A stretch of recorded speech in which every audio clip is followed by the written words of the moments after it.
اللہ تبارک و تعالی جن پر اپنا فضل فرماتا ہے اور وہ پیسہ کماتے ہیں تو ڈانس نہیں کرواتے ہیں، مصطفیٰ کے ذکر کی محفل منعقد کرتے ہیں۔ سبحان اللہ سبحان اللہ۔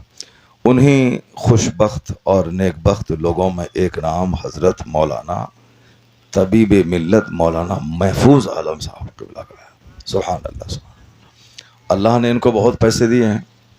اب ظاہر سی بات ہے، ابھی جوان نقیب صاحب نے کہا کہ 300 لوگ ڈیلی آتے ہیں، اگر 300 آدمی 100 روپے بھی دیا اپنی طرف سے نظرانہ تو کتنے پیسے ہو گئے؟ کتنے ہو گئے؟ 30,000 ہو گئے نا۔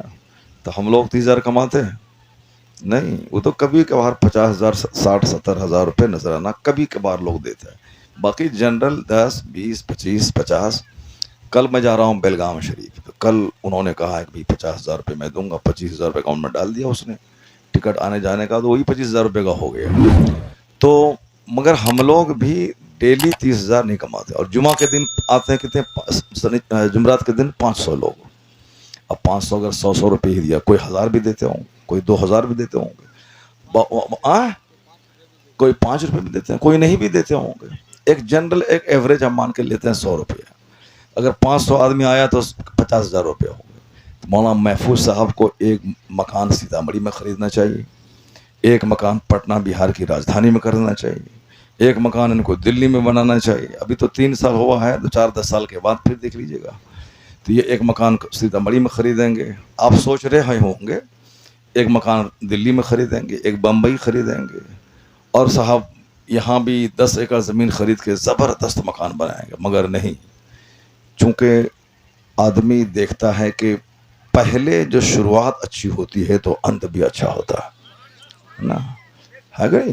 تو شروعات ان کی اتنی زبردست ہے کہ نہیں، چاہے جتنے پیسے میرے پاس ہو جائیں، مکان دکان گاڑی کچھ نہیں، سب سے پہلے لوگوں کو جنتی بنایا جائے۔ ابھی یہ دعا تعویذ کر کے لوگوں کو کی بیماری کا علاج کرتے ہیں، اور سال میں 2 بار عالموں کو بولا کہ تقریر کروا کے روحانی امراض کا علاج کرواتے ہیں۔ سبحان اللہ۔ مولانا محفوظ ہیں مولانا صاحب، اسی کو کہتے ہیں عالم دین۔ عالم وہ ہے غریب رہے تو دین کی خدمت کرے، مالدار رہے تو دین کی خدمت کرے، اور اسی کو حدیث میں کہا گیا ہے کہ مالداری اس کے لیے بہت اچھی ہے جو مالداری کی وجہ سے دیندار ہو جائے، دین کا کام کرے، اور مالداری اس کے حق میں بری ہے جو دولت بڑھتی جائے گناہ بڑھتا چلا جائے، اور وہ شخص مالدار اچھا ہے، دولت بڑھتی جائے ان کا نیک عمل بڑھتا چلا جائے۔ طبیب ملت سے میری پہلی ملاقات ہو رہی ہے، اور اس دیہات میں دن کے اس جلسے کو، جس کے میں طرفدار بہت دنوں سے ہوں کہ رات کا جلسہ کم کیا جائے، دن کا جلسہ ہونا چاہیے۔ رات میں لائٹنگ کا خرچہ ہے اور بہت سارے پرابلمس ہیں، لوگ رات بھر جاگتے ہیں، فجر کی نماز نہیں پڑھ پاتے ہیں۔ دن کا جلسہ ہو، رام دیو جی کا جلسہ دن کا ہوتا ہے، مراری باپو بھی دن کا جلسہ کرتے ہیں، اور صاحب روی شنکر جی وہ بھی دن کا جلسہ کرتے ہیں۔ امریکہ اور یورپ میں دن کا جلسہ ہوتا ہے، مگر یہ ہمارے بہار، نیپال اور ہندوستان کی چٹی میں، اور اس پورے ہندوستان کہہ لیجیے اکثر جگہوں پہ رات میں جلسے ہوتے ہیں، اور رات میں جلسہ شروع ہوتا ہے 11 بجے، تقریر ہوتی ہے 3 بجے، اور اس کے بعد صبح ہو گئی، پتہ چلا کہ جلسہ شعر و شاعری اور قوالی کے نظر ہو گیا، رزلٹ 0 ہوا۔ مگر مولانا محفوظ نے کہا کچھ نہیں، 5 آدمی آئیں گے جلسے میں، مگر جلسہ دن کا ہوگا۔ سبحان اللہ۔ میں نے ریپیٹ کیا ان کو، رات میں کریں گے کہ دن میں؟ رات میں کریں گے یا دن میں؟ کہا نہیں دن میں کروں گا۔ میں نے کہا رات میں رکھیے نا، نہیں دن میں جلسہ ہوگا۔ سید میرا علی داتار رحمۃ اللہ علیہ کا جلسہ دن میں ہوگا، دن کے اجالے میں ہوگا، اور ہر گھر میں ان کا اجالا پھیل جائے گا۔ سبحان اللہ، ذرا زور سے بولیے نا سبحان اللہ۔ ماشاء اللہ، یہ طبیب ملت ہیں، اور اس کو حکیم ملت بھی کہہ لیا جائے۔ سبحان اللہ۔ اپنی حکمتوں سے لوگوں کا علاج کریں گے، اللہ خوب دولت دے، یہ روزانہ 1,00,000 روپے ان کو دے دے، تاکہ سارے روپے غریبوں، مسکینوں، بیواؤں، معذوروں، بیماروں، یتیموں، غریبوں، بدحالوں، عالموں، فقیروں، مرشدوں، نیک مسلمانوں کی خدمت میں خرچ کر ڈالیں۔ بزرگان دین کا یہی طریقہ رہا کہ ان کے پاس لنگر بڑھتا تھا، غریب پلتے تھے، اور اپنے لیے سوکھی روٹی ہوتی تھی۔ سبحان اللہ، اپنے لیے سوکھی روٹی ہوتی تھی۔ یہی مسلمانوں کو طر امتیاز ہے کہ میں زکوٰۃ نکالتا ہوں، زکوٰۃ سے غریبوں کا بھلا ہوتا ہے۔ میں عیدگاہ جانے سے پہلے صدقہ فطر نکالتا ہوں. صدقہ فطر سے غریبوں کا بھلا ہوتا ہے. 1,00,000 روپے کا بکرا خرید کے میں نے رب کے نام پہ ذبح کیا اور اس بکرے کا آدھا گوشت غریبوں اور رشتہ داروں کو میں نے دے دیا. ہم نے زمین سے فصل پیدا کی باسمتی چاول، ہم نے 10 kg میں 1 kg غریبوں میں بانٹ دیا. ہمارے پاس سال بھر میں ہوئے 1 کروڑ روپے، میں نے 2.5 لاکھ روپے غریبوں کو دے دیا. یہ ہے اسلام کا در امتیاز. نماز، روزہ، حج، زکوٰۃ، اچھا کام. اب کچھ لوگ صاحب وہ کالا کپڑا لے کے بیٹھا ہوا ہے، کچھ لوگ وہ فرضی امام باڑہ لے کے بیٹھا ہوا ہے، کچھ لوگ صاحب وہ بتی اور بانس ماٹھ کر کے وہ تعزیہ لے کے بیٹھا ہوا ہے، کچھ لوگ اس تعزیہ میں 2 قبر بنا کے امام حسین امام حسن کی قبر بنا کے وہاں عورتوں کی بھیڑ لگوا کے منت منگوانے میں لگا ہوا ہے. اس کا اسلام سے کیا تعلق ہے؟ اس کا اسلام سے کیا تعلق ہے؟ اسلام جس میں نماز ہے، جس نماز کا کوئی جواب نہیں، جو نماز جنت بھی دلاتی ہے اور صحت اور تندرستی بھی دلاتی ہے. جو روزانہ 5 وقت نماز پڑھے، معلوم ہے حدیث میں کیا آیا ہے؟ حضور نے فرمایا ہے کہ تمہارے دروازے پہ ایک نہر ہو اور تم 5 بار اس میں غسل کرو، کیا تمہارے بدن میں میل اور کچیل میں سے کوئی چیز باقی رہ جائے گی؟ حل یبقى من درنہ من شیء؟ صحابہ نے کہا لا یا رسول اللہ، نہیں. تو حضور نے فرمایا کذالک مثل الصلوات الخمس یمحو اللہ بہن الخطایا. یہی مثال 5 وقت کی نماز کی ہے کہ جو نماز پنجگانہ پڑھتا ہے اللہ نماز کے ذریعے اس کے سارے گناہوں کو مٹا دیتا ہے. اسلام میں یہ نماز ہے، اسلام میں سر میں ٹوپی ہے، اسلام میں سفید کپڑا ہے، اسلام میں مسجد کی سادگی ہے، اسلام میں وہ چٹائی ہے. جو لوگ ہمارے خلاف بکواس کرتا ہے ان رذیلوں کو ایک بار میری مسجد میں آ جانا چاہیے. میں اگر ان کے گرودوارا میں چلا جاؤں، ان کی عبادت گاہوں میں، تو کہیں چھپکلی ہے، کہیں بندر کی تصویر ہے، کہیں سانپ کی تصویر ہے، کہیں ایسے سانپ بنا ہوا ہے، کہیں گوبر ہے، کہیں خون ہے، کہیں غلاظت ہے. آدمی جائے تو الٹی للہ بڑا سے بڑا سے لے کے چپی تک میری محراب ممبر کی مسجد کی پاکیزگی، وہ مصلی کی پاکیزگی، دیوار کی پاکیزگی، اس کو دیکھ لے اگر ضمیر اس کا زندہ ہے تو مسجد دیکھ کے کلمہ پڑھ کے مومن ہو جائے گا. جہاں گوبر ہے، جہاں غلاظت ہے، جہاں پاخانہ ہے، جہاں خون ہے، جہاں سانپ ہے، جہاں بندر ہے، جہاں چھپکلی ہے، جہاں چھچندر ہے، یہ چھچندر کے پجاری چلے ہیں اللہ کے پرستاروں کو آنکھ دکھانے. جس دن تم درست ہو گیا، اپنا رشتہ تم نے مسجد سے جوڑا، اپنا رشتہ تم نے عالموں سے جوڑا، اپنا رشتہ تم نے اسلامی لباس وضع قطع سے جوڑا، تمہاری ماں بہن بیٹیوں نے صرف نقاب پہننا شروع کیا تو ہندوستان کے سارے مارکیٹ نقاب پوش خواتین سے بھر جائیں گے. اور پھر اگر تم نے سر پہ ٹوپیاں سجائی، چہرے پہ داڑھی رکھی اور ہر مسلمان نمازی بن گیا تو ہر پلیٹ فارم اور ایئرپورٹ نمازیوں سے بھر جائے گا. تو جو کام 47 سے نہ نکلے وہ میری ٹوپی وہ کام انجام کر کے دکھلا دے گی. جو کام 47 سے نہ نکلے گا وہ کام ہمارے لباس سے نکلے گا. بھائی صاحب، نیتا جی، نیتا جی کہاں جا رہے ہیں؟ بیٹھیے. ارے بیٹھیے نا، آپ یہاں 80 سال کے بوڑھے لوگ بیٹھے ہیں اور آپ جوان آدمی ہو کے باہر جا رہے ہیں. سید میرا علی داتار کا فیض چل رہا ہے وہاں سے. کہاں سے؟ وہ شہنشاہ گجرات ہیں وہ، سبحان اللہ. میں تو محفوظ صاحب کو جب دیکھا سنا ان کے بارے میں چونک گیا کہ بہار میں ان کے ماننے والے محفل کرا رہے ہیں. چونکہ میں ان کا فین بہت زمانے سے ہوں. میرا لڑکی کا مدرسہ ہے، ہمارے ہاں 100 150 200 250 تک لڑکیاں ہاسٹل میں رہ کے پڑھتی ہیں. اور وہاں پہ ہماری بیوی خود پرنسپل ہے، ہماری بیوی خود مولانا ہے. وہ پرنسپل میری 4 بیٹی اللہ نے مجھ کو دی ہے، چاروں بیٹی مولانا ہے. سبحان اللہ سبحان اللہ. یہ اس لیے میں کہہ رہا ہوں تاکہ آپ کو بھی اپنی بیٹی کو مولانا بنانے کا شوق پیدا ہو جائے. جس کی بیٹی اسکول کالج میں پڑھتی ہیں ان کا کیا حال ہوتا ہے تو آپ سمجھ سکتے ہیں. کہاں جاتی ہیں، وہ کیا ہو رہا ہے. اور جس کی بیٹی عالمہ ہیں وہ نقاب پہن کے مدرسہ جاتی ہیں اور عورتوں کو بیچ میں آ کے دین سکھاتی ہے. سبحان اللہ. تو شروع کے دنوں میں میرے مدرسے میں بہت زیادہ جنات شریر قسم کا بہت ستاتا تھا. اب لڑکیاں پڑھنا نہیں چاہتی تھی. اب وہ ادھر وہ جھول رہی ہے، ادھر وہ پریشان ہو رہی ہے. محفوظ صاحب، یہ مسئلہ ہمارے مدرسے میں تھا. اب ہم پریشان ہو گئے، صاحب کیا کریں، کیسے مدرسہ کیسے چلائیں. پلان تو بہت بڑا ہے کہ مسلمانوں کی بیٹیوں کو اسکول سے ہٹا کر کے جنتی ماحول میں لے آنا ہے. سبحان اللہ. پلان تو یہ ہے کہ انہیں علم دین سکھلانا ہے. ڈاکٹر ہمارا جب بندر بچہ ڈاکٹر نہیں بن رہا ہے تو یہ بیٹی بن کے کیا کرے گی؟ ہمارے بچے گٹکا خور، ہمارے بچے صاحب چوک چوراہے پہ بندروں کی طرف بال رکھے ناچنے کودنے والا بولتا ہے کہ یہ غیر مسلموں کو پریشان کر رہا ہے، منی پور میں تو میوات میں تو یہاں وہاں. کچھ تمہارا کچھ نہیں بگاڑ سکے گا. جس دن تم مصطفیٰ کے غلام بن جاؤ اس دن ہندوستان بھی تمہارا ہے، امریکہ بھی تمہارا ہے. کی محمد سے وفا تو نے تو ہم تیرے ہیں، یہ جہاں چیز ہے کیا لوح و قلم تیرے. سب کچھ ملے گا، مگر ہم نے کافروں کا حوصلہ اس لیے بلند کیا ہے کہ ہم ہو گئے جوکر، ہم ہو گئے لوفر. میرا بیٹا ہو گیا جوکر، میری بیٹی ہو گئی جوکرائن، میرے لیے ماڈل ہو گئے فلم کے ایکٹر اور ایکٹریس. ہم فزکس پڑھتے ہیں، کیمسٹری پڑھتے ہیں، بایولوجی پڑھتے ہیں تاکہ نوکری کر کے 2 ٹکا کما کے پیٹ بھریں، پخانہ کریں اور مر جائیں. ہم بس اتنی ہی نظر ہماری ہے، ورنہ فزکس کیمسٹری کوئی پڑھتا رہے 30 سال اس کے بعد نوکری کرے اور 2 ٹکا کما کے کھا کے مر جائے، کچھ نہیں ملے گا. قرآن جو پڑھے تو قرآن پڑھنے سے صحت ملے گی، عزت ملے گی، مرنے کے بعد جنت ملے گی. قرآن ہی نہیں پڑھتا ہے، physics chemistry biology, physics chemistry biology, physics chemistry biology. اب ان کا بچہ اگر کافر ہو جائے، ان کی بیٹی کسی ہندو کے ساتھ بھاگ جائے، جو کی بات کی نہیں، ڈاکٹر بن گیا اتنا کما لیا، فلانیئر بن گیا اتنا کما کی بیٹی ڈاکٹر بن گئی اتنے ارب کما لیا.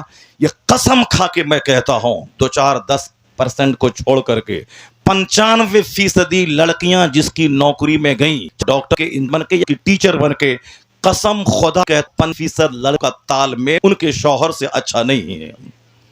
اگر ان کی زندگی آپ جان لیں تو وہ باپ قاتل ہے اپنی بیٹی کا، جس بیٹی کو نوکری دلوایا اور ان کی زندگی میں آگ لگا دی.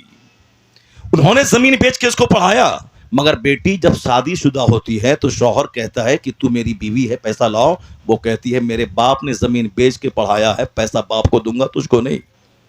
اور شوہر بولتا اس کو تم دے گا تو پھر جاؤ میرے گھر سے جاؤ، ٹھیک ہے میں چلی جاؤں گی مگر پیسہ تم کو نہیں دوں گی. بے شمار رشتے ٹوٹ گئے. اسکول کے دوسرے ٹیچروں کے ساتھ ان کا تال میل ہوا، وہ اپنے پہلے شوہر سے طلاق لے کے ان کے ساتھ چلی گئی. اس طرح سے ہزاروں لاکھوں کیسز انڈیا میں ہو رہے ہیں. جو صرف نوکری کی بات کرے گا، دین کی بات نہیں کرے گا، اس کی بیٹیاں تو اس کی ناک کٹوا دیں گی. اور جو کیمسٹری فزکس نہیں پڑھوایا، نہیں ملی نوکری، نہیں ملی دنیا، نہیں کھایا اچھا کھانا پینا، نہیں پہنا اچھا کپڑا، وہ گھر میں چولہے میں کھانا بناتی رہی، گھر میں جھاڑو لگاتی رہی، ایمان بچا کے بہار شریعت پڑھ کے مر گئی، تو دنیا میں تو 100 سال میں تو سب کو مرنا ہی ہے. اور یہ 100 سال 1 منٹ ہے اللہ کے نزدیک. اور مرنے کے بعد جہاں کا ایک دن 50,000 سال کا ہوگا، جہاں موت کو ذبح کر دی جائے گی، سدا وہاں رہنا پڑے گا. یہ پوچھا لگانے والی عورت ایمان بچا کے گئی تو اب خربوں سال کی جنت اس کی مقدر ہو گئی.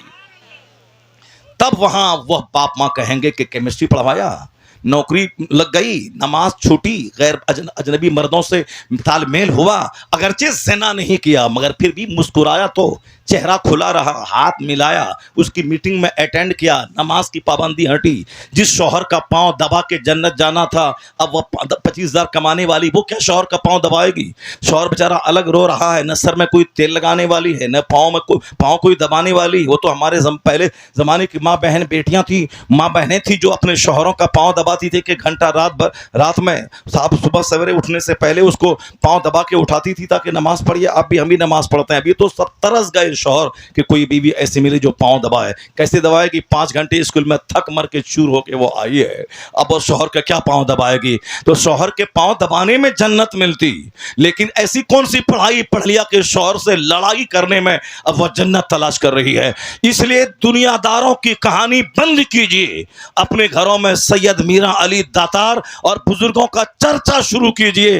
تو جس طرح قرآن پاک پڑھنے کا فیض ملتا ہے، قرآن پاک دیکھنے کا فیض ملتا ہے، قرآن پاک گھر میں رکھنے کا فیض ملتا ہے، اسی طرح بزرگوں کے چرچے کا فیض یہ ملتا ہے کہ شرارت ختم ہوتی ہے، شرافت میں اضافہ ہو جاتا ہے. اب ذرا غور سے سنیے میرے مدرسے کی بات. مدرسے میں نے اسی لیے کھولا تاکہ مسلمانوں کی بیٹیاں وہاں پڑھیں، پردے میں رہیں اور دین سیکھیں. دنیا ملے نہ ملے، دنیا تو ایک ذلیل سا قطرہ ہے. حضور نے فرمایا اذا دخل احدکم فی الیم، تم میں سے کوئی اپنی انگلی سمندر میں داخل کرے فَلْيَنْظُرْ بِمَا تَرْجَعُ، پھر وہ دیکھے کہ کتنا پانی لے کے انگلی واپس آئی ہے، ایک قطرہ پانی۔ حضور کہتے ہیں یہی مثال دنیا اور آخرت کی ہے۔ دنیا ایک قطرہ پانی ہے اور آخرت مثل سر کے ایک قطرہ پانی کے پیچھے گل ہے۔ حضور حدیث میں کہ تباہ ہو جائے کپڑے کا غلام، برباد ہو جائے کھانے پینے کا غلام، برباد ہو جائے درہم و دینار ٹکا پیسہ کا غلام، یعنی جو زندگی میں صرف ٹکا پیسہ کمانا اپنا مقصد بنا لے، حضور کہتے ہیں وہ تباہ و برباد ہو گیا۔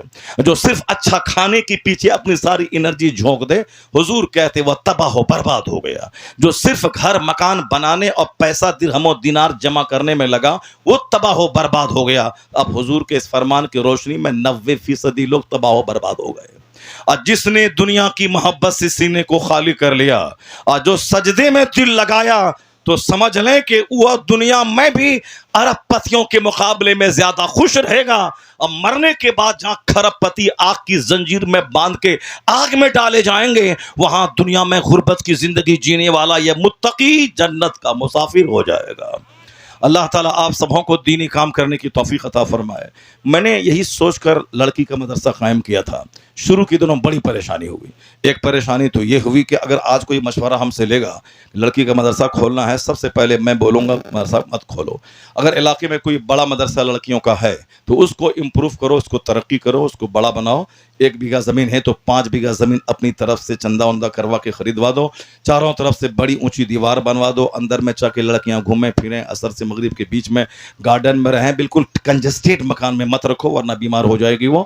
اور پھر اجنبی مردوں کو، چاہے اپنا بیٹا ہو اپنا بھائی ہو، اس کو اندر جانے مت دو، ورنہ بہت سارے مدرسے کے ناظم بھی بے ایمان اور اس کا بیٹا بھی بے ایمان، ناظم بھی زناکار اور جو اس کا جوان بیٹا ہے وہ بھی زناکار، یعنی وہ لڑکی نہیں بلکہ ریپ کا اڈا بنایا ہے۔ وہ اس قدر فحش حرکت ہوتی ہیں، زنا ہوتی ہیں۔ لوگ بیٹیوں کو بھیج مدرسے میں پڑھانے کے لیے عالمہ بن کے آئیں گی، وہاں سے وہ صاحب حاملہ بن کے آ رہی ہیں۔ اس لیے اگر کوئی مجھ سے مشورہ لیتا ہے تو فرسٹ میں مشورہ دیتا ہوں ایسا کام مت کرو۔ اگر تم کو پڑھانے کا شوق ہے، علاقے میں ایک بڑا مدرسہ بناؤ اور سخت کڑی نگرانی میں کہ ناظم کا اپنا خاص بیٹا بھی اندر میں داخل نہ ہو، ان کا اپنا بھائی اندر داخل نہ ہو، اتنا سخت پردہ ہو۔ اور نہیں تو اپنے گاؤں گھر میں بہار شریعت قانون شریعت پڑھوا دو، اپنے کے بعد سیدھے محدث کبیر علامہ صاحب کے مدرسے میں بھیج دو، اور پھر وہاں سے عالمہ بن کے آ جائیں گی، وہاں زبردست نگرانی ہوتی ہے الحمدللہ۔ اگر نہیں تو یہ دکان مت کھولو جگہ بجہ کرائے کے مکان لے کے، اور اس میں سے 90% اسی طرح کی حرکتیں وہاں ہوتی ہیں الحمدللہ۔ میں نے 10-15 سال میرے مدرسہ قائم کیا ہو گئے۔ ہمارے پاس جوان بیٹا تو ہے نہیں، بڑی 4 بیٹیاں ہیں، اس کے بعد 3 بیٹے چھوٹے چھوٹے ہیں، مگر ہمارے پاس جوان بھائی تھے الحمدللہ۔ 15 سال کے اندر میں کوئی بتا دے کسی معلمات سے، کسی بچیوں سے ہمارے جوان بھائیوں کا کوئی سمبند رہا ہو، پورا گاؤں میرا گواہی دے گا، چونکہ الحمدللہ ہمارے سخت نگرانی رہتی ہے۔ مگر جنات کو کیا کریں گے؟ شریر قسم کا جنات، اور جہاں سجدہ نہیں ہوتا ہے تو وہاں تو جنات شریر قسم کا بسیٹا ڈالتا ہے، مگر کچھ شریر جنات ہوتے ہیں کہ سجدہ والی جگہ میں بھی وہ اپنا پاؤں جما لیتا ہے۔ یہ مدرسہ ہمارا تھا، لڑکیوں کا دشمن ہے، جوان لڑکیوں کا دشمن ہے جنات۔ کبھی یہ لڑکی کو جنات آ گیا، کبھی اس پہ خبیث آ گیا، کبھی وہ پریشان ہو رہی۔ اب ہم کو لگ رہا تھا کہ مدرسہ ہم بند کر دیں، لگ رہا تھا کہ مدرسہ بند کر دے۔ اوپر والا جنات سے، انسانی جنات سے تو بچ گئے، یعنی الحمدللہ بھائی بھتیجا سب کنٹرول ہے، کوئی پرابلم نہیں ہے۔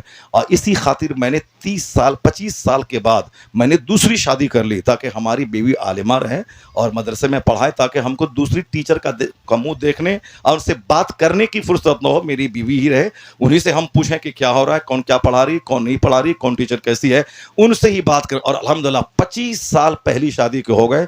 اس کے بعد میں نے اسی گھوسی میں محدث کبیر کے پڑوس میں ایک عورت رہتی ہے جو طلاق شدہ تھی، جس کی شادی کہیں ہوتی، اتر پردیش میں شادی بڑی مہنگی ہو گئی ہے، بہار میں اور مہنگی ہو گئی ہے، یہاں تو کنواری لڑکی 18 سال کی اس کی شادی نہیں ہو رہی، تو جو طلاق شدہ عورت کی شادی کہاں سے ہوگی؟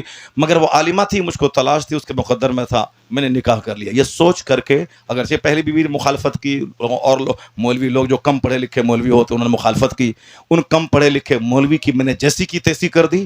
امام حسین میدان کربلا میں گئے ہیں دین بچانے، گردن کٹانے، وہاں ان کی 2 بیویاں ان کے ساتھ موجود ہیں۔ سرکار غوث اعظم 40 سال تک عشاء کے وضو سے فجر کی نماز ادا کی، ان کے نکاح میں 4 بیویاں موجود ہیں۔ 49 اولاد ان کے پاس ہیں. یہ غریب نواز ہندوستان کے 90 لاکھ مشرکوں کو کلمہ پڑھا کے مومن بنایا. ان کے مزار کے سامنے ان کی 2 بیویوں کے مزار موجود ہیں. حضرت مولا علی نے فاطمۃ الزہرا کے وصال کے بعد 8 الگ الگ عورتوں سے نکاح فرمایا. امام حسن جو جان دینے سے بڑی قربانی 70 کی قربانی دے کے اسلام بچایا ہے. جان دینا آسان ہے مگر کرسی کی قربانی بہت مشکل ہے. کرسی کی قربانی امام حسن نے دی ہے. امیر معاویہ رضی اللہ عنہ کو خلیفہ بنا کر کے خون ریز جنگ میں لاکھوں مسلمانوں کو کٹنے مرنے سے بچایا. حضرت امام حسن رضی اللہ عنہ نے وہ تو 100 کے قریب نکاح کیا. انہوں نے وہ شادی کرتے تھے طلاق دے دیتے تھے, شادی کرتے طلاق دے دیتے. کیوں؟ ان سے کسی نے پوچھا حضور یہ کیا کر رہے؟ کہا ہاں دنیا تو ایک پانی کا بلبلہ ہے, اصل چیز تو آخرت ہے. میں چاہتا ہوں کہ میرے نکاح میں آنے کے بعد عورتوں کو فاطمۃ الزہرا جو جنت کی ملکہ ہیں اس ملکہ کا بہو ہونے کا شرف حاصل ہو جائے. سبحان اللہ سبحان اللہ. ہم لوگ شادی کرتے ہیں عیش کرنے کے لیے مگر میرا امام شادی کرتا ہے عورتوں کو جنت لے جانے کے لیے. سبحان اللہ. تو میں یہ کہہ رہا تھا کہ وہ 2-4 قسم مولوی لچا لفنگا ٹائپ کا 2 شادی کر لیا 2 شادی کر لیا 2 شادی کر لیا. تب میں نے ان کو ان کا آئینہ دکھلایا تھا. اگر تم مسلمان ہے مولوی ہے ذرا یہ آئینہ دیکھ لے. حضور کے نکاح میں 11 بیویاں ہیں, چاروں خلفاء راشدین کے نکاح میں کئی بیویاں ہیں, امام حسن امام حسین کے نکاح میں کئی بیویاں ہیں, غوث اعظم کے نکاح میں 4 بیویاں ہیں, غریب نواز کے نکاح میں 2 بیویاں ہیں. اس کے بعد بے شمار اولیاء و صالحین ہیں جنہوں نے 4 شادیاں کی. گھر میں فاقہ ہے تو 4 عورتیں بھوک سے ہیں. اگر روٹی آ گئی تو 4 عورتیں انصاف کے ساتھ کھا پی رہی ہیں. ایسا نہیں کہ شادی ہوگی تو کنگال ہو گیا یا دولت ہے تو شادی کر لیا. وہاں تو غریبی فاقہ ہے, گھر میں کچھ نہیں ہے, پھر بھی 4 بیویاں ہیں. سیدہ عائشہ فرماتی ہیں رأیت الہلال ثم رأیت الہلال اخرى, میں چاند دیکھتی اور دوسرے مہینے کا چاند دیکھتی, تیسرے مہینے کا چاند دیکھتی. شہرین یعنی 2 مہینے لگاتار ہو جاتے اور حضور کے گھر والوں کے چولہے میں آگ تک نہیں سلگتی تھی. اللہ اکبر. کھاتے کیسے تھے, کیسے گزر بسر کیسے ہوتا تھا؟ سیدہ عائشہ صدیقہ رضی اللہ عنہ کہتی ہیں کہ سودان 2 کالی چیزوں سے گزر بسر ہوتا تھا, ایک پانی اور ایک کھجور. ایک پڑوس میں ایک شخص تھا جو کبھی کبھی بکری دوہ کر دودھ حضور کی خدمت میں پیش کرتا اور حضور خود نہ پی کے مجھے دے دیا کرتے تھے. سبحان اللہ. یہ کونین کے مالک و مختار کے گھر کی سادگی ہے, عرب و عجم کے تاجدار کے گھر کی سادگی ہے, جو جنت اور دنیا کے مالک ہیں ان کی سادگی ہے, جو کہتے تھے اگر میں چاہوں احد کا پہاڑ سونا بن کر میرے پیچھے پیچھے چلے. یہ ان کے گھر کی سادگی ہے. حضور کہتے ہیں اعطیت مفاتیح خزائن الارض, زمین کے خزانوں کی کنجیاں مجھ کو دے دی گئی, زمین کے خزانوں کی کنجیاں. یہ ان کے گھر کی سادگی ہے. پتا چلا کہ حضور نے قیامت تک کے اپنے غلاموں کو دنیا کی اہمیت سکھانے, دنیا میں قابل عزت زندگی گزارنے, دنیا میں ٹینشن سے بچنے, خودکشی سے بچنے. آج جس نے بھی دماغ میں خواہشات کو پالا, مکان دکان گاڑی چھکڑا, اچھا کھانا پینا, بیٹی کی شادی میں 50 لاکھ خرچہ, بیٹے کی شادی میں 100 اسکارپیو سے بارات, جس نے بھی دوسروں کا مقابلہ کرنا چاہا اور اس کو اگر نہیں مقابلہ کر پائے تو زہر کھا کے مر جاتا ہے. ابھی پرسوں کی کہانی ہے کہ کوٹا میں جو بچے ڈاکٹر بننے کی تیاری کرنے گئے, اس مہینے کے اندر میں 4 بچوں نے پھانسی کے پندے پہ لٹک کے جان دے دی. چونکہ باپ کا اتنا پریشر بچوں پہ ہے کہ میرے بیٹے کو ڈاکٹر بنانا ہے, ڈاکٹر بنا, بیچا ہے اس کا بدوا, بیٹا ہے اس کا بتوا, بیٹا ہے اس کا اللہ سے ذہانت نہیں ملی ہے. اتنا پریشر کے ڈاکٹر بنا کے ہم رہیں گے, زمین بیچ دیں گے, بھوکا رہیں گے, 2 روٹی کھائیں گے ڈاکٹر بنائیں گے, 2 روٹی کھائیں گے بھوکا رہیں گے, زمین بیچ دیں گے, مکان بیچ دیں گے, کرائے پہ رہیں گے, ڈاکٹر بنائیں گے. 4 بیٹوں نے اس 1 مہینے میں خودکشی کر لی, وہ پھانسی کے پھندے پہ لٹک گئے. تو ہر آدمی ڈاکٹر بننے کے لیے پیدا ہوا ہے, ہر آدمی الگ الگ کام کے لیے پیدا ہوا ہے. سارے لوگ اگر ڈاکٹر بن جائیں تو کھیتی باڑی کون کرے گا؟ سارے لوگ ڈاکٹر بن جائیں جوتا چپل کون سیے گا؟ سارے لوگ ڈاکٹر بن جائیں فیکٹری میں کپڑا کون بنائے گا؟ سارے لوگ ڈاکٹر بن تیرے مکان کی تعمیر کون مزدور کرے گا؟ اس لیے زیادہ پریشر مت بناؤ اولاد پہ کہ تم کو ڈاکٹر بننا ہی ہے.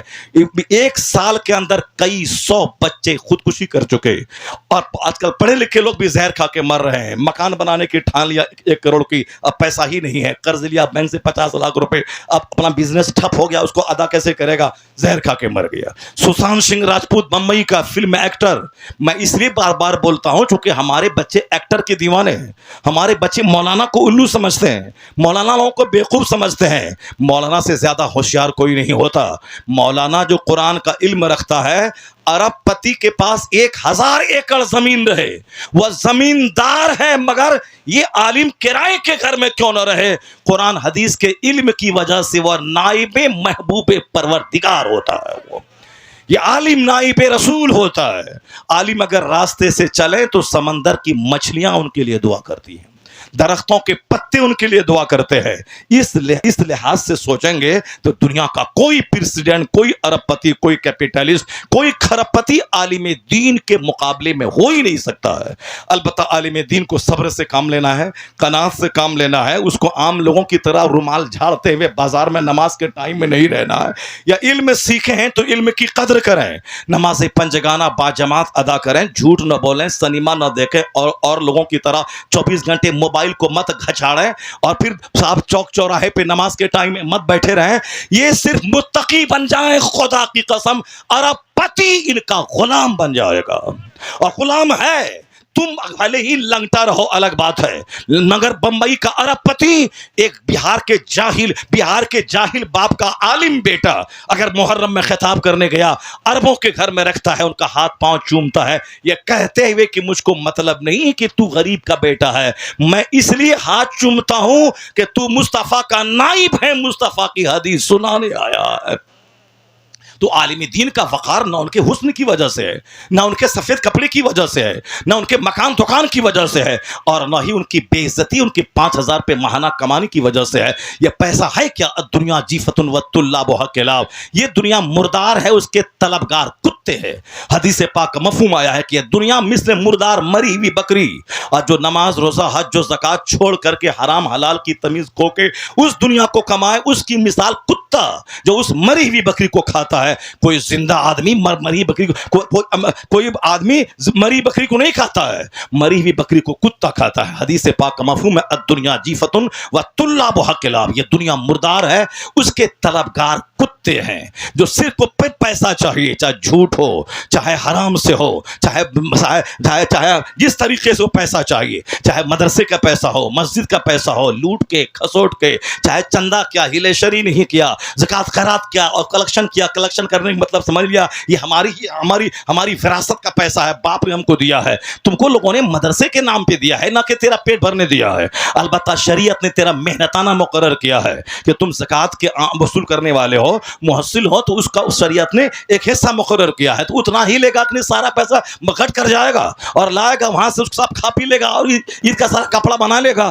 حرام و حلال کی تمیز کھو کے دنیا کمانے والے کی مثال کتے سے دی گئی ہے، اور مثل مردار کے ہے وہ دنیا کی مثال جس دنیا میں حرام و حلال میں تمیز نہ کیا جائے، تو یہ دنیا مثل مردار کے ہے، اس کے طلبگار کتے ہیں۔ کیوں اس ٹاکا کی وجہ سے کسی کی عزت اور کسی کی بے عزتی کا تم نے اسٹینڈرڈ اور پیمانہ بنایا ہے؟ نہیں، وہاں تو 2 مہینے کا فاقہ گھر میں رہتا تھا۔ مولا علی سوکھی جو کی روٹی کو پانی میں بھگا کے کھاتے تھے۔ جناب امام حسین کے گھر میں مہمان آیا بدو دیہات سے، اور مہمان نوازی کرنا یہ اہل بیت اطہار کا ایک طریقہ رہا ہے۔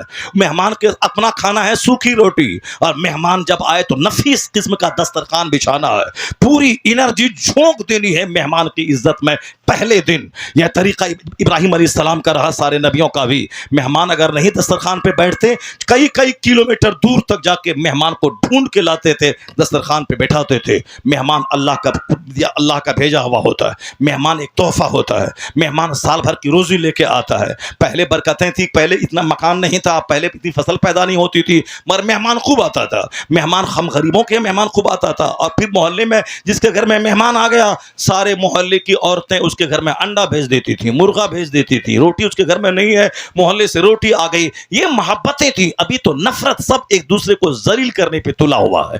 یہ بے عزت ہو جائے, وہ رسوا ہو جائے, وہ ذلیل ہو جائے, اس کو قرضہ نہیں دینا ہے, اور پھر مومن بن کے جنت چلے جانا. ٹھیکیداری ہے جنت کی. مصطفیٰ فرماتے ہیں, بخاری اور مسلم کی حدیث میں آیا ہے, لا تدخلون الجنت حتی تؤمنوا, you will not enter paradise until you believe. یعنی جنت میں نہیں جاؤ گے جب تک کہ مومن نہ بن جاؤ. اور آگے کا جملہ سنیے, حضور کہتے ہیں ولا تؤمنوا حتی تحابوا, مومن نہیں بنو گے جب تک کہ آپس میں ایک دوسرے سے محبت نہ کرو. خوب نفرت کی کھیتی کیجئے, خوب ایک دوسرے کی پیٹھ میں خنجر بھونکیے, خوب غیبتوں کی محفل سجائیے, خوب چغل خوری کیجئے. میری ماں بہن بیٹیاں مجھ سے 10 قدم آگے رہتی ہے. صرف ساس کی غیبت فون پہ اپنی ماں سے کرنا, اور اپنے لیے طلاق کا اور لتم جتم. آگے کا جملہ سنیے, حضور کہتے ہیں ولا تؤمنوا حتی تحابوا, مومن نہیں بنو گے جب تک کہ آپس میں ایک دوسرے سے محبت نہ کرو. خوب نفرت کی کھیتی کیجئے, خوب ایک دوسرے کی پیٹھ میں خنجر بھونکیے, خوب غیبتوں کی محفل سجائیے, خوب چغل خوری کیجئے. میری ماں بہن بیٹیاں مجھ سے 10 قدم آگے رہتی ہے. صرف ساس کی غیبت فون پہ اپنی ماں سے کرنا, اور اپنے لیے طلاق کا اور لتم جتم کا ماحول تیار کرنا. جب تیرے شوہر کو پتا چلے گا کہ میری ماں کی شکایت تو 24 گھنٹے اپنی ماں سے کرتی رہتی ہے, اگر شوہر کا ضمیر زندہ ہے وہ کبھی اپنی بیوی کی محبت دل میں کبھی پیدا نہیں ہو پائے گی کہ میری ماں کا دشمن ہمیشہ 24 گھنٹے ماں کی غیبت کرنے والی, وہ دل میں نہیں اترو گی. بھلے ہی کیس مقدمہ کے ڈر سے وہ طلاق نہ دے, بال بچوں کی محبت میں تجھ کو اپنے ساتھ رکھ لے, مگر دل میں جگہ نہیں بنا پائے گی اگر شوہر کو پتا چل گیا کہ میری ماں کا دشمن ہے. ہاں کچھ لوگ ہجڑے قسم کے ہیں جو ماں سے لڑنے والی بیوی کی محبت میں ماں کو چھوڑ دیا, باپ کو چھوڑ دیا, اپنا محلہ وطن چھوڑ دیا. ان ہجڑوں کی بات میں نہیں کرتا, میں بات شریفوں کی کرتا ہوں, میں بات کریموں کی کرتا ہوں, میں بات عقل و سمجھ رکھنے والوں کی کر رہا ہوں, میں بات زندہ ضمیر والوں کی کر رہا ہوں. جس کا دل مر گیا وہ کوئی آدمی ہے جو ماں کو چھوڑ کے بیوی کے پیچھے پاگل ہو جائے. تو بیوی اگر کوئی عورت کہتی بھی ہے کہ تو اپنی ماں کو چھوڑ دے, اگر مجھ کو چاہیے, میں خوبصورت ہوں, میرے پاس بہت مال ہے, اگر چاہیے تو ماں کو چھوڑنا پڑے گا. اگر بیٹے کو آپ نے دین سکھایا ہوتا تو وہ بیٹا اس لڑکی سے کہتا کہ تیرے چہرے پہ تھوک دوں گا, اگر تو نہیں ملے گی تو 4 الگ الگ حسین ترین لڑکیوں سے میں نکاح کر لوں گا. بیوی اگر مری تو پھر دوسری نکاح کروں گا, وہ اگر مری تو تیسری کروں گا, 50 مری تو 50 عورتوں سے نکاح کر لوں گا. تو بیوی تو مل جائے گی, ایٹ اے ٹائم 4 بیوی مل جائے گی. کوئی گناہ نہیں ہے, اور کوئی بیوی سے پرمیشن لینے کی کوئی ضرورت نہیں ہے. وہ بزدل ہے, کامچور ہے, پست ہمت ہے, جو اپنی بیوی سے پرمیشن لیتا ہے کہ اجازت دو تو دوسری شادی کر لو. اگر دولت ہے تیرے پاس اور بدن میں طاقت ہے تیرے پاس, اور 2 بیوی کے درمیان انصاف کرنے کی طاقت ہے, 24 گھنٹے یہاں 24 گھنٹے وہاں, اور دونوں میں انصاف کرنے کی طاقت ہے, بسط شوق نکاح کر لے, تاکہ زمین لڑکیوں کے بوجھ سے کم ہلکی ہو جائے, تاکہ وہ لڑکیاں جو مردوں کے مقابلے میں کم زیادہ ہیں وہ کمپنسیشن اس کا ہو جائے, اور تاکہ بزرگوں کی سنت پہ عمل ہو جائے. تو جس کا سینہ کمزور ہے, جو ایک بیوی کو نہیں سنبھال پاتا ہے, تو وہ کیا دوسری شادی کرے گا؟ اپنی بیوی سے بول, اگر صحیح ڈھنگ سے نہیں رہی تو یا تو دوسری شادی میں کر لوں گا یا پھر تجھے میں طلاق دے دوں گا. مگر ماں, دنیا میں کروڑوں عورتوں کی بھیڑ بھاڑ میں بیویاں تو ایک ٹائم 4 ہو سکتی ہیں, اگر مرتی جائے طلاق ہوتی جائے تو 100 نکاح بھی ہو سکتا ہے. لیکن اگر ایک ماں جس کے پیٹ سے میں پیدا ہوا ہوں, اگر وہ ماں روٹھ جائے اور وہ ماں الگ ہو جائے زندگی سے, تو کروڑوں عورتوں کی بھیڑ میں دوسری ماں نہیں مل سکتی ہے, دوسری ماں نہیں مل سکے گی. بیوی تو 4 ایک وقت میں مل جائے گی, اور طلاق دو اور وہ مر جائے تو پھر جتنی نکاح چاہے تو کر لے, مگر ایک ماں اگر جدا ہو گئی تو قیامت تک عورتوں کی بھیڑ میں کوئی دوسری ماں نہیں مل پائے گی. یہ اسلامی سوچ ہے, یہ اسلامک آئیڈیالوجی ہے. شریفوں کی بات, کریموں کی بات, صاحب علم و تقوی کی بات میں کر رہا ہوں. باقی ان سبوں کی بات میں نہیں کرتا جو دنیا کے پیچھے پاگل ہو گئے اور غلام ہو گئے, میں ان کی بات نہیں کرتا. یہ دنیا مردار ہے, اس کے طلبگار کتے ہیں, اور ہمارے بزرگوں نے دنیا کو روند کے بتایا ہے, اور جب تک دنیا کو روندا نہیں جائے گا اس وقت تک کوئی ولی نہیں ہو سکتا. اتنی بات یاد رکھیے, ولی وہی ہوگا جس کے دل میں دنیا نہیں بلکہ دل میں دنیا بنانے والے خدا کی محبت ہوگی. جس کے دل میں ایمان دینے والے، دین اسلام دینے والے مصطفیٰ کی سچی محبت ہوگی، یا دل اللہ رسول کی محبت کے لیے ہے۔ اب باقی دنیا میں زندہ رہنے کے لیے چھوٹا سا گھر چاہیے، دنیا میں زندہ رہنے کے لیے ستر عورت ڈھانپنے کے لیے کپڑا چاہیے، دنیا میں زندہ رہنے کے لیے 2 روٹی چاہیے، تو 2 روٹی کافی ہے۔ لیکن جو بولے گا برگر بھی چاہیے، چاؤمین بھی چاہیے، قیمہ چاہیے، کباب چاہیے، آئس کریم چاہیے، رس ملائی چاہیے، اس کو تو جھوٹ بولنا ہوگا، اس کو تو نماز چھوڑنی ہوگی، اس کو تو حرام کی طرف لپکنا ہوگا۔ ورنہ جس کو 50 کروڑ کا مکان چاہیے، مکان تو 5 لاکھ کا کافی ہے، مکان تو 1 لاکھ کا، مٹی کی دیوار، اوپر میں گھاس ڈالا، ٹین ڈالا، شٹر ڈالا، وہ کافی ہے رہنے کے لیے۔ مگر جس کو چاہیے شان و شوکت والا گھر، اس کو تو نماز چھوڑنی پڑے گی، اس کو تو جھوٹ بولنا پڑے گا، اس کو تو حرام کی طرف لپکنا پڑے گا، اس کو تو قرض کے بوجھ میں دبنا پڑے گا، اس کو تو آخرت کو نقصان پہنچانا ہوگا۔ چونکہ حضور نے کہا ہے دنیا اور آخرت یہ دونوں 2 سوتن کی طرح ہے،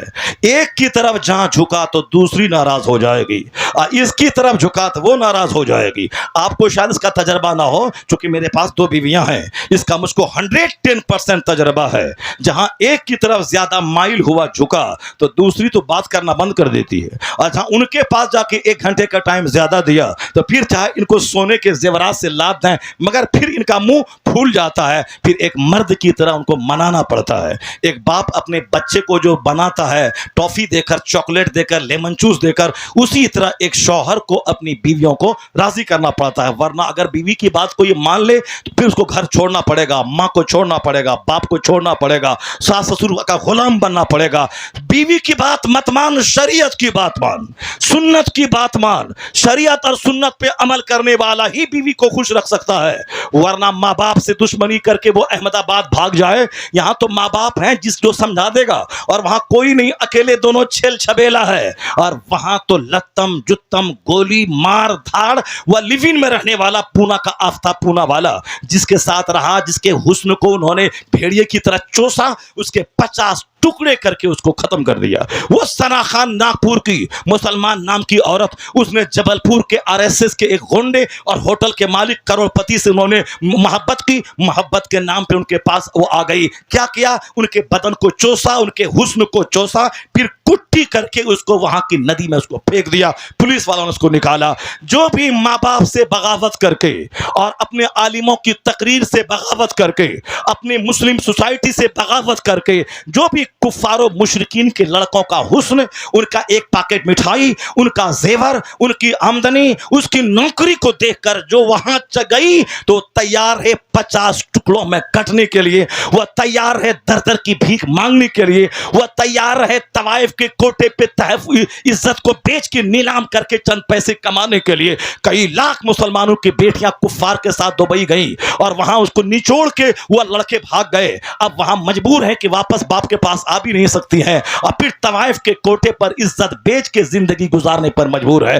جب تک جوان رہے گی وہ، تب تک یہ بھیڑیا نوچے گا، اور جس دن تم بیمار پڑ گئی یہ بھیڑیا بھاگ جائے گا۔ جس دن تم بیمار پڑ گئی، اگر طوائف کے کوٹے پہ ہے کوئی تمہارے پاس گراہک نہیں آئے گا، لیکن تم نے ماں باپ کی فرما برداری کر کے، اگر تم نے اپنی برادری، اپنی قوم مسلم مصطفیٰ کے غلام کو تم نے سلیکشن کیا، نکاح کر کے اس کے پاس گئی، تو یاد رکھنا تیرا چہرہ کالا کیوں نہ رہے، تیری ناک ٹیڑھی کیوں نہ رہے، نکاح کی یہ برکت ہوتی ہے کہ اللہ عورت کی محبت شوہر کے دل میں ڈال دیتا ہے۔